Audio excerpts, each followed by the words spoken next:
Hello and welcome to all of our Gold viewers who are here with us today. I'm Kristen Schwartz, licensed midwife and MC here at Gold. And here with me today is Andreea Ola. Welcome, Andreea. Welcome, Christine. It's wonderful to have you back here. You are presenting with Gold twice, so one time for the add-on package as a recording, and now also live at the Gold Lactation Online Conference of 2024. So Indeed, thank you for the invitation.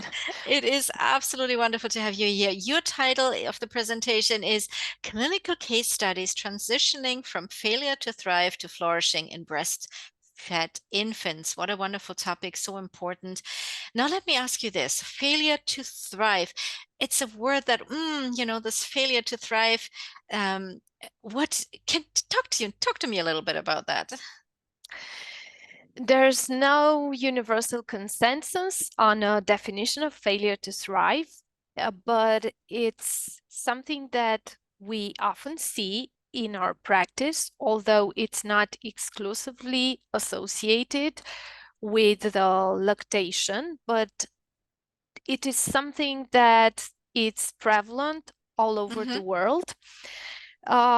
In my presentation, I will speak about the specific definitions, the criteria for defining failure to thrive, mainly the most widely used anthropometrical parameters.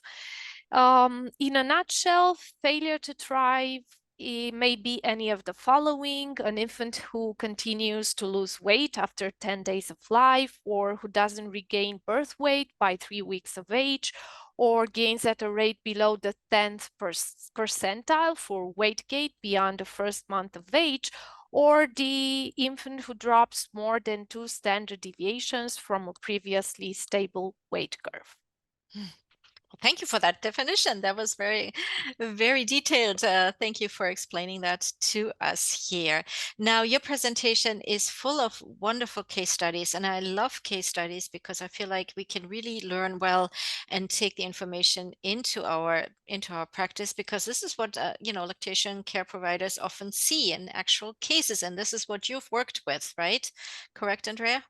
Yes, and I would like to share my knowledge on how to early detect failure to thrive, how to manage so that we can mitigate its negative outcomes, and so that we can help the breastfeeding family reaching its feeding goals.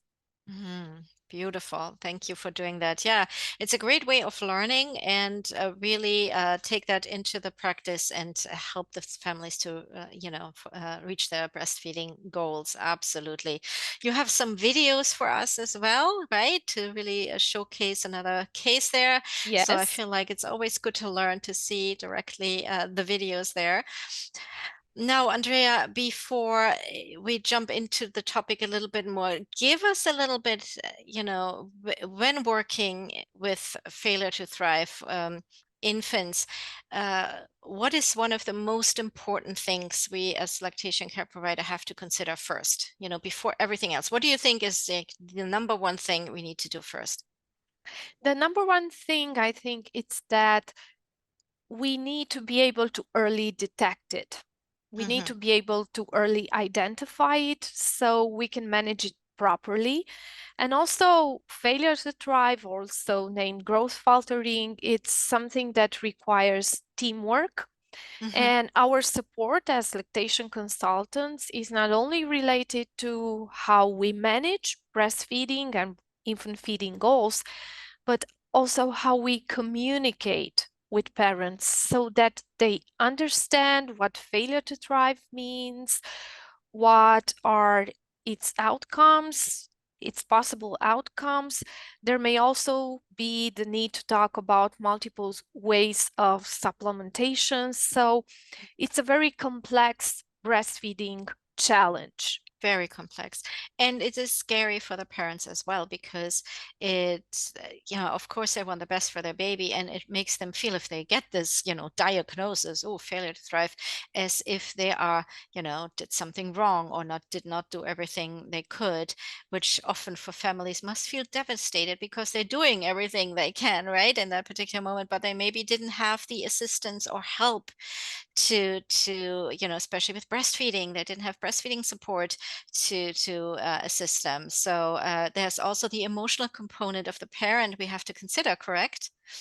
Yes, of course, there's also the emotional component. That's usually the case. The parent that hasn't received proper support and ends up with this immense challenge. The parent that wants to do what's best for Hmm. his or her infant, and we have to acknowledge all these emotional aspects, but also provide technical support on Yeah. infant feeding, also being able to identify the causes that led to failure to thrive, and also to be able to provide emotional support so that the parent feels safe, Safe. that the parent understands that breastfeeding can be continued, but the infant also needs to be fed, and Hmm. mother's milk supply needs to be protected, in a lot of cases also increased, not only protected. So there's a complex feeding situation that requires our presence, our attention, our skills on multiple levels. And this is what Hmm. I'm trying to deliver with my information, with my presentation: practical information, practical tools on how to timely detect growth faltering, how to manage it, how to communicate with parents, how to identify its most common causes. Well, thank you so much, Andrea Ola. That was very insightful. I can't wait for your presentation during the Lactation online conference here at Gold. Thank you so very much for being here with me today. Thank you also.